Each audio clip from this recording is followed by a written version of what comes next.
Ever since my government was formed in 2019, we have embarked on an inclusive governance model under the broad welfare umbrella of Navaratnalu. Systemic governance failures emerged, growth stalled, financial stress intensified, institutions destroyed, total anarchy with breakdown of law and order. అసలు article 176 ఏం చెప్తుంది అంటే ప్రభుత్వాలు మారినప్పుడల్లా ఈ రకమైన స్వరం మారవచ్చు. మనము ఆంధ్ర రాష్ట్ర గవర్నరు సాధారణ వ్యక్తి కాదండి. సుప్రీం కోర్టులో జడ్జిగా పనిచేసి రిటైర్ అయిన ఒక సీనియర్ జస్టిస్ అండి. మరి అట్లాంటప్పుడు గవర్నర్ స్వతంత్రుడు అని అనుకోవాలా లేక ప్రభుత్వ ప్రతినిధి అని అనుకోవాలా సార్ మనం? వారు కౌన్సిల్ ఆఫ్ మినిస్టర్స్ చెప్పిన సలహాల మేరకే నడుచుకోవాలి. అంటే ఎటు పడితే అటు తలదిప్పే మనిషి అనుకోవాలా లేకపోతే అసలు ఆ గవర్నర్ వ్యవస్థకి అర్థమే ఉంది అని? అలాంటి వారి అభిప్రాయం ఏమిటంటే అసలు గవర్నర్ వ్యవస్థనే తొలగించాల్సిన అవసరం ఉంది. ఏపీ బడ్జెట్ సమావేశాలు ఇవాళ ప్రారంభమయ్యాయి. ఆనవాయితీ ప్రకారంగా గవర్నర్ గారు తొలి ప్రసంగం చేశారు. అయితే 2 ఏళ్ల కిందట ఇదే అసెంబ్లీలో ఇదే గవర్నర్ గారు గత ప్రభుత్వాన్ని అంటే వైఎస్ జగన్ ప్రభుత్వాన్ని చాలా పెద్ద ఎత్తున ప్రశంసించారు. Ever since my government was formed in 2019, we have embarked on an inclusive governance model under the broad welfare umbrella of Navaratnalu, moving in sync with the global development agenda of sustainable development goals. The government has carved a well-knit development and welfare framework of Navaratnalu, implicitly adopting the concept of leave no one behind. Implementation of this integrated welfare program, where all schemes of the government have been mapped with SDGs, has facilitated direct benefit transfer by the click of a button. కానీ ఈవేళ అదే governor గారు తన ప్రసంగంలో అదే వేదిక మీద నుంచి ఈవేళ గత ప్రభుత్వ తప్పిదాలని చాలా ఎత్తి చూపారు. ప్లస్ గత ప్రభుత్వ పాలనలో లోపాలు జరిగాయని కూడా ఆయన విమర్శించారు. However, the change in governance in 2019 disrupted this momentum. Systemic governance failures emerged, growth stalled, financial stress intensified, institutions destroyed, total anarchy with breakdown of law and order, arbitrary restrictions placed through misuse of Section 22A, and key sectors such as infrastructure, power, irrigation suffered serious setbacks. Once again in my government in 2024, granting an unprecedented mandate to rebuild the state, the decisive verdict of electing National Democratic Alliance government reflects their deep trust and confidence in the leadership of Honorable Chief Minister Sri Nara Chandrababu Naidu Garu, the committed partnership of Sri Pawan Kalyan Garu. ఇది వ్యక్తిగత అభిప్రాయమా లేక అధికార మార్పుతో వచ్చిన రాజ్యాంగ ప్రక్రియ? ప్రభుత్వం మారితే గవర్నమెంట్ కానీ లేదా గవర్నర్ స్వరాలు కూడా మారిపోతూ ఉంటాయా? అసలు రాజ్యాంగ నైతికత ఏమిటి? ఈ కీలక అంశాలపై చర్చించేందుకు ఇవాళ మిమ్మల్ని మా స్టూడియోకి ఆహ్వానించాం. ప్రేక్షకులందరికీ మనవి, శ్రీ నాగేంద్ర గారు కర్నూలులో ప్రముఖ లాయర్ గారు, రాజ్యాంగ విషయాల పట్ల విపరీతమైన ప్రేమ అభిమానాలు, అలానే బాగా ఆసక్తి ఉన్నవారు, వ్యాఖ్యాత కూడాను. అలానే విధానపరమైన నిర్ణయాల పట్ల కూడా ఆయన దాని శైలిలో వ్యాఖ్యానిస్తూ ఉంటారు. అలానే ట్రేడ్ యూనియన్ లీడరు ప్లస్ విద్యార్థి నాయకుడు కూడాను. అటువంటి వ్యక్తిని మనం ఇవాళ ఈ అంశాలపై చర్చించడం కోసం మన స్టూడియోకి ఆహ్వానించాం. ముందుగా వారికి స్వాగతం. నమస్కారం సార్. ధన్యవాదాలు.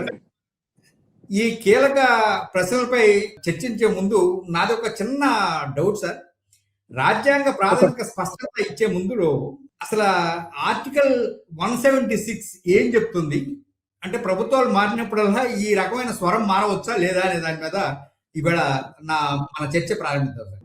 ఇప్పుడు మనము ఆంధ్ర రాష్ట్ర గవర్నరు సాధారణ వ్యక్తి కాదండి. ఓకే. ఆయన సుప్రీం కోర్టులో జడ్జిగా పనిచేసి రిటైర్ అయిన ఒక సీనియర్ జస్టిస్ అండి. ఓకే. వారికి రాజ్యాంగ విషయాల్లో అపారమైన అనుభవము తర్వాత విజ్ఞత ఉంటుందనేది అందరము భావించాలి. సార్ సో అటువంటి వ్యక్తి ఈరోజు ఆంధ్ర రాష్ట్ర గవర్నర్ గా ఉన్నారు. ఓకే. మరి ఆయన రాజ్యాంగ పరంగా ఒక రాష్ట్ర గవర్నర్ గా తనకున్న పరిమితులు ఏమిటి, అధికారాలు ఓకే. ఏమిటి అనేది విస్తృత స్థాయిలో ఆయనకు అవగాహన ఖచ్చితంగా ఉంటుందని మనం అర్థం చేసుకోవాలి. Right.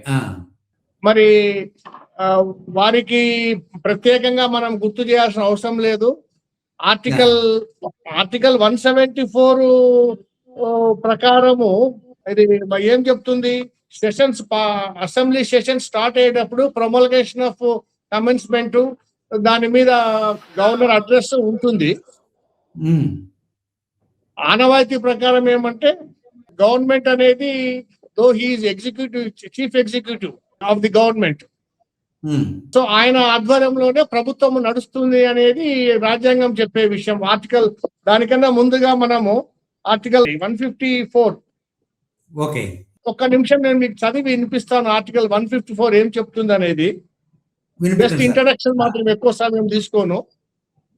The executive power of the state shall be vested in the governor and shall be exercised by him either directly or through officers subordinate to him in accordance with this constitution. Okay. So executive power అనేది governor లోనే ఉంటుందండి. So తర్వాత article 163 ప్రకారము వారు council of ministers చెప్పిన సలహాల మేరకే నడుచుకోవాలి. ఓకే. అసెంబ్లీని ప్రొమల్గేట్ చేయండి అని చెప్పేది కూడా కౌన్సిల్ ఆఫ్ మినిస్టర్స్ తీర్మానం మేరకే జరుగుతుందండి. గవర్నరు సొంతంగా పలానా తేదీ నుంచి అసెంబ్లీ ప్రారంభించమని ఎప్పుడు చెప్పాడు. మీరు ఒకసారి రాజ్యాంగపరమైన చరిత్రను చూస్తే ఓకే, ఎప్పుడైనా కానీ అది request of the state government okay okay ఆయన అసెంబ్లీని ప్రొమల్గేట్ చేస్తాడు. ఓకే. మరి అట్లాంటప్పుడు గవర్నర్ స్వతంత్రుడని అనుకోవాలా లేక ప్రభుత్వ ప్రతినిధి అని అనుకోవాలా సార్ మనం? గవర్నరు మన భారత రాజ్యాంగం ప్రకారము స్వతంత్రుడు కానే కాడండి. ఓకే ఓకే స్వతంత్రుడు కానే కాడు. ఓకే. ఆర్టికల్ 164, 153 ప్రకారము, తర్వాత 174 ఏ రకంగా చూసినా గవర్నరు కౌన్సిల్ ఆఫ్ మినిస్టర్స్ చెప్పిన ప్రకారం నడుచుకునే వ్యక్తి తప్ప ఇండిపెండెంట్ గా ఆయన అడ్మినిస్ట్రేషన్ చేసే ఇదైతే లేదు. ఓకే. మరి అట్లాంటప్పుడు ప్రభుత్వం పరంగా గవర్నర్ స్వరూపం అంటే గవర్నర్ ని అంటే ఎటు పడితే అటు మనం తలదిప్పే మనిషి అనుకోవాలా లేకపోతే అసలు ఆ గవర్నర్ వ్యవస్థకి అర్థమే ఉంది అని? అది అంటే గవర్నర్ వ్యవస్థకు అన్నప్పుడు ఇక్కడ మనము చూడాల్సింది ఏమిటంటే వారు ఒక రాష్ట్రం అనేది రాష్ట్రం యొక్క అడ్మినిస్ట్రేషన్ అనేది వారి ఆధ్వర్యంలోనే జరుగుతున్నది అనే విషయాన్ని వారు మర్చిపోయారు. Okay okay. Council of ministers ఏం అడ్వైస్ చేస్తే వాటి ప్రకారమే జరగాలి. ఇక్కడ ప్రస్తుతము ఈరోజు గవర్నర్ అబ్దుల్ నజీర్ గారి ప్రసంగం చూస్తే గత ప్రభుత్వంలో వ్యవస్థలు నాశనమైనాయి, అధికార దుర్వినియోగమైంది, section 22A of the registration act దుర్వినియోగం, ఇవన్నీ చెప్పారు వారు. Systemic governance failures emerged, growth stalled, financial stress intensified, institutions destroyed, total anarchy with breakdown of law and order, arbitrary restrictions placed through misuse of section 22A, and key sectors such as infrastructure, power, irrigation suffered serious setbacks. Okay. మరి ఆయన ఆధ్వర్యంలో అవన్నీ జరిగినాయి. నా ప్రశ్న కూడా అదేనండి. ఇప్పుడు ఎందుకంటే 2023 బడ్జెట్ లో ఆయన మొత్తం 10 అంశాలు, నవరత్నాలు, తర్వాత ఈ ప్రభుత్వం చాలా మంచి ప్రభుత్వము, 3 రాజధానులు అన్ని చెప్పిన ఆయన ఈవేళ వచ్చేసేపటికి ఈ గత ప్రభుత్వం చేసిన తప్పిదాల వల్ల ఈ తరహా వ్యవస్థలు ఏర్పడ్డాయి, నిర్వీర్యం అయింది అన్నారు. వీటిని ఎట్లా అర్థం చేసుకోవాలి సామాన్యులు? అదే ఆయన గత ప్రభుత్వం అన్నప్పుడు అప్పుడు గత ప్రభుత్వ సారథిని నేనే అనే విషయం ఆయన మర్చిపోయారు. Okay okay. నా సారథ్యంలోనే గత ప్రభుత్వం నడిచింది, గత ప్రభుత్వంలో తప్పులు ఏం జరిగినా నాకు కూడా బాధ్యత ఉంటుంది అనేది ఆయన మర్చిపోయి నాకు సంబంధం లేదు, గతంలో ఉన్న చీఫ్ మినిస్టర్ వాళ్ళదే సంబంధం అన్నట్లు మాట్లాడుతున్నారు. ఓకే. అంటే మరి ఇది ఇప్పుడు చట్టపరంగా చెప్పండి. ఇది చట్టపరంగా తప్పుగా పోవచ్చు కానీ కాన్స్టిట్యూషనల్ మొరాలిటీ అనే కోణం ఒకటి ఉంది. ప్లస్ ఆయన పైగా రాజ్యాంగ నిపుణుడు కదా, అందువల్ల Yes, మనకి ఈ yes, ప్రశ్న వస్తుంది. yes. వాట్ ఇస్ ద తప్పకుండా. Constitutional morality? తప్పకుండా అండి. ఎస్, ఆ కాన్స్టిట్యూషన్ మొరాలిటీకి భిన్నంగానే ఈ రోజు ఆంధ్రప్రదేశ్ గవర్నర్ యొక్క ప్రసంగం అండి. ఓకే. ఓకే. ఆయన ఖచ్చితంగా ఇప్పుడు చూడండి, ఇటీవల కర్ణాటకలో గాని, తమిళనాడులో గాని, కేరళలో గాని ఆ గవర్నర్లు వారికి నచ్చని విషయాలను వాళ్ళు ఏ ప్రభుత్వం ద్వారా నియమింపబడ్డారో ఆ ప్రభుత్వానికి వ్యతిరేకంగా అంశాలు ఉన్న వాటిని చదవడానికి ఇష్టపడకుండా వాకౌట్ చేసి వెళ్ళిపోయారు, ప్రసంగం పూర్తిగా చదవకుండా. మరి ఇక్కడ వీరు కేంద్ర ప్రభుత్వంలో, రాష్ట్ర ప్రభుత్వంలో అనుకూలమైన ప్రభుత్వాలు ఉన్నా గత ప్రభుత్వ విషయంకి వచ్చేటప్పటికి నేనే కదా అప్పుడు కూడా బాధ్యుణ్ణి, కాబట్టి ఇవి తొలగించండి అనే మాట వరుస కూడా అన్నట్టు లేరు. ఆయన ఏం చూసి ఉంటారంటే, ఇది నాకు సంబంధం లేదు కదా, గత ప్రభుత్వంలో ఆయన జగన్మోహన్ రెడ్డి గారు సంబంధించింది, నాకు వ్యక్తిగతంగా నాకు సంబంధించింది, నా పదవికి సంబంధం లేదు అనుకున్నట్లు మాట్లాడారు ఆయన ఈ రోజు. ఓకే. అంటే ఈ రకంగా చూసినప్పుడు గవర్నర్ల వ్యవస్థ దాని స్వతంత్రత పైన మరోసారి సందేహాలు తలెత్తినట్టేనా? ఇప్పటికే చాలా సందేహాలు ఉన్నాయండి. నాలాంటి వారి అభిప్రాయం ఏమిటంటే అసలు గవర్నర్ వ్యవస్థనే తొలగించాల్సిన అవసరం ఉంది. ఎందుకంటే వారు పబ్లిక్ ఎక్స్చెకర్ కు వాళ్ళు పెద్ద బర్డెన్ అయిపోయినారు, వాళ్ళ బరువు బాధ్యతలు ఇవన్నీ కూడా. ఇంకోటి చూడండి, రాజకీయంగా వాళ్ళకు అవసరమైన వాళ్లకు ఎమ్మెల్యేలుగా, ఎంపీలకు కానీ, మంత్రులుగా నియమించే అవకాశం లేని వాళ్ళకందరికీ ఈ మాదిరి గవర్నర్లుగా అట్లా పంపిస్తున్నారు. It has become a political rehabilitation centre. ఇప్పుడు అంటే ఇప్పుడు గవర్నర్ ప్రసంగంలో రాజ్యాంగ విరుద్ధమైన అంశాలు ఉంటే వాటిని మనం ఎలా అర్థం చేసుకోవాలి? వాటిని ఏమైనా కోర్టులో సవాల్ చేయడానికి అవకాశం ఉందా?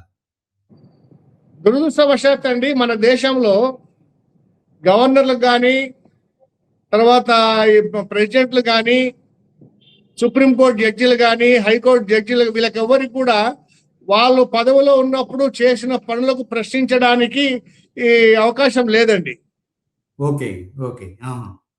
కాబట్టి వాళ్ళు చాలా మంది, ఆ పదవిలో ఉన్న వాళ్ళు చాలా మంది వ్యవస్థలో దుర్వినియోగం ఎక్కువ చేస్తున్నారు వాళ్ళ పదవులు. ఇప్పుడు గవర్నర్ ప్రసంగంలో నా ప్రభుత్వం, గత ప్రభుత్వం అని ఒక రకమైన వివక్ష దించడానికి అవకాశం ఉందా?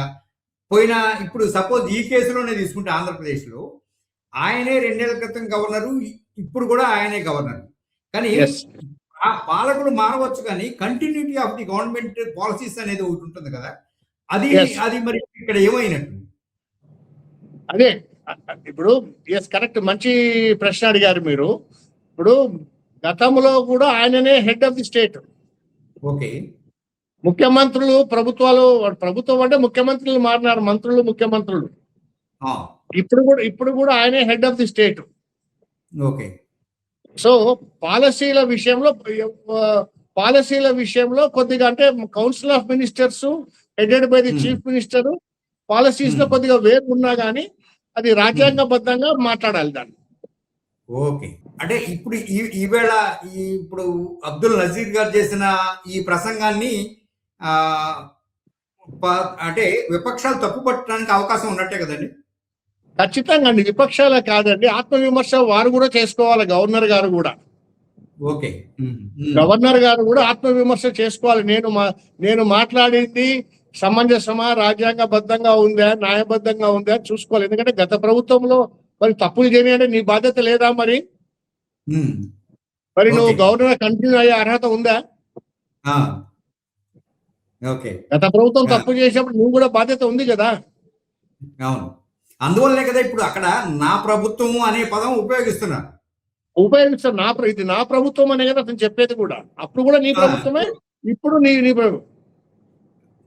కానీ విధానాల పరంగా వచ్చేప్పటికి మళ్ళీ గత ప్రభుత్వ తప్పిదాల వల్ల రాష్ట్రం ఇలా అయింది అలా అయింది అని చెప్పి చెప్తున్నారు. అంటే అంటే అంటే గవర్నర్ కి ఏం సంబంధం లేదంటూ మాట్లాడుతున్నారు ఆయన. ఓకే ఓకే ఇది గవర్నర్ స్వరం మార్పు అనుకోవాలా, లేకపోతే అధికార మార్పుతో వచ్చిన లేకపోతే ఆ టెక్స్ట్ అధికార పత్రం మార్పిడి అనుకోవాలంటారా?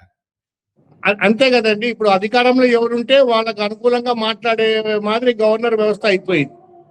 ఓకే ఓకే ఓకే సో అంటే ఫైనల్ గా ఇప్పుడు మీరు ఒక మాట చెప్పండి. గవర్నర్ ప్రసంగం వ్యక్తిగత అభిప్రాయం కాదు, కౌన్సిల్ ఆఫ్ మినిస్టర్స్ చేసే నిర్ణయం ప్రకారమే చదవాలంటున్నారు.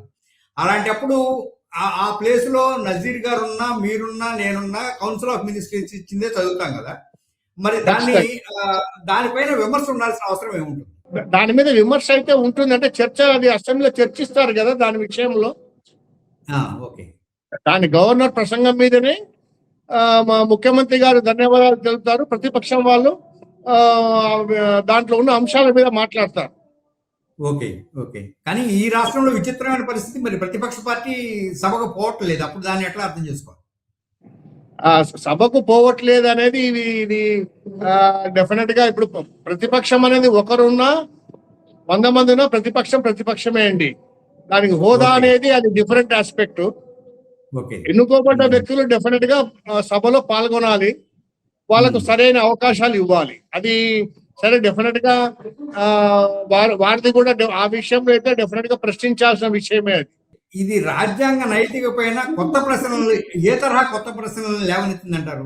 ఎస్పెషలీ ఆంధ్రప్రదేశ్ గవర్నర్ విషయంలో ఇది డెఫినెట్ గా ఒక కొత్త రకమైన సిచ్యుయేషన్ అండి. Right, thank you very much sir. Governor ప్రసంగం పైన అది ఆయన వ్యక్తిగత అభిప్రాయం కాదు, అది రాజ్యాంగ ప్రక్రియ అని చెప్తూనే ఆయన న్యాయ కోవిడ్ అయినందువల్ల ఆయన తను కూడా తన ఆత్మ పరిశీలన చేసుకోవాలని చెప్పారు. ఇది వ్యవస్థలో సహజ మార్పు అని కూడా చెప్తూ రాజ్యాంగ నైతికతపై కొత్త ప్రశ్నలు లేవనెత్తింది అని కూడా నాగేంద్ర గారు చెప్పారు. ఈ చర్చలో పాల్గొన్న మీకు, ఈ అభిప్రాయం వ్యక్తం చేసిన మీ అందరికి కూడా నా తరఫున, ఫెడరల్ తరఫున ధన్యవాదాలు. ఈ చర్చను థ్యాంక్ యూ సో మచ్ అండి. థ్యాంక్ యూ సో మచ్ అవకాశం ఇచ్చినందుకు. Thank you.